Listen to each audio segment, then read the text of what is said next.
Sebelum melanjutkan, jangan lupa subscribe dulu, terima kasih. Bab 480, Naga, Chimera, Phoenix. Jordan adalah orang yang sensitif. Dia merasa bahwa sesuatu mungkin telah terjadi pada Lauren di Churchill Bar. Lauren, apakah kamu mengalami masalah di bar? Katakan dengan jujur, tidak apa-apa. Aku juga pemegang saham utama di grup bar itu. Aku berhak tahu. Lauren juga merasa bahwa jika keluarga Stelle benar-benar pemilik Churchill Bar, dia harus melaporkan kejadian tersebut kepada Jordan. Lauren berkata, saya mengungkapkan identitas saya kepada staf di sini. Saya juga mengatakan bahwa saya adalah bos Green King Bar Group, tetapi mereka tidak mengenal saya atau perusahaan kami. Jordan bingung. Apa? Itu yang terjadi. Tunggu sebentar. Jordan meletakkan teleponnya dan menutupi gagang telepon dengan tangannya. Ia bertanya kepada Butler Frank, yang duduk di kursi penumpang depan, Butler Frank, apakah Churchill Bar milik Stelles? Butler Frank mengangguk. Tentu saja, Tuan Jordan. Jordan mengangkat teleponnya lagi dan berkata kepada Lauren, aku akan mengurus ini. Tunggu aku di bar. Aku akan datang menemuimu sekarang. Stefan melihat Jordan tampak gelisah setelah menutup telepon. Ia langsung bertanya dengan khawatir, ada apa, Jordan? Apa terjadi sesuatu pada Lauren di bar?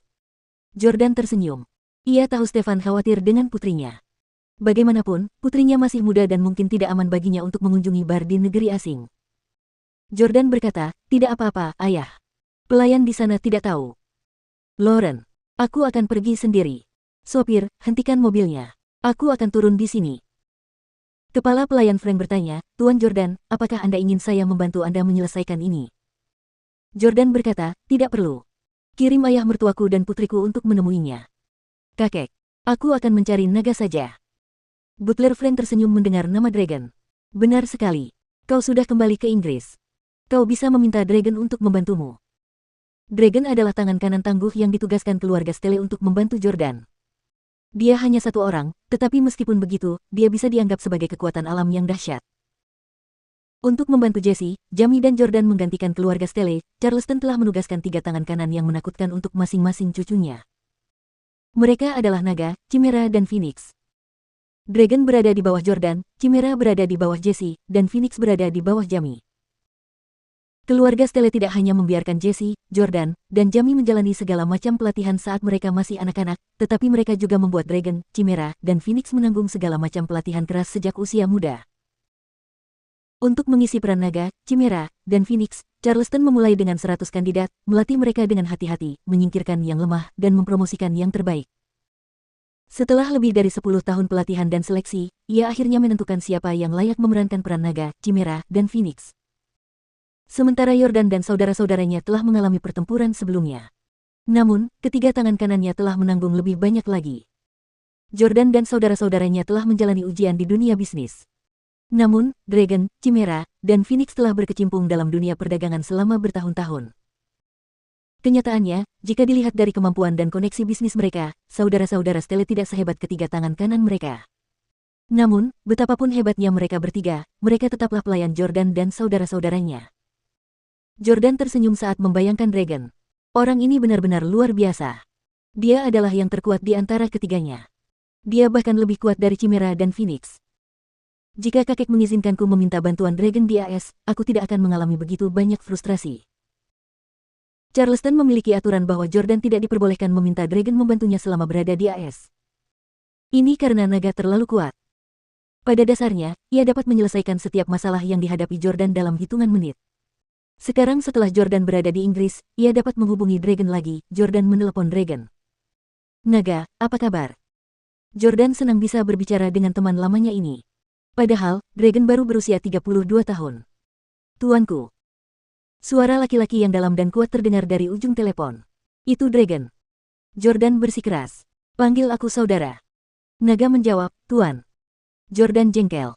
Sial, kau masih menolak memanggilku saudara. Jordan sudah lama ingin Dragon memanggilnya, saudara, tetapi sampai hari ini dia tidak pernah berhasil.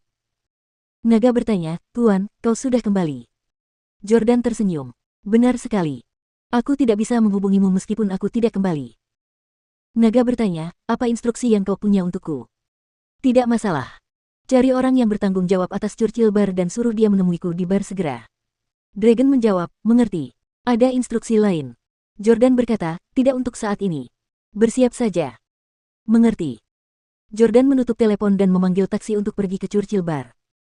Sesampainya di bar, Jordan langsung melihat Lauren dan 3 orang lainnya sedang duduk di bar sambil minum.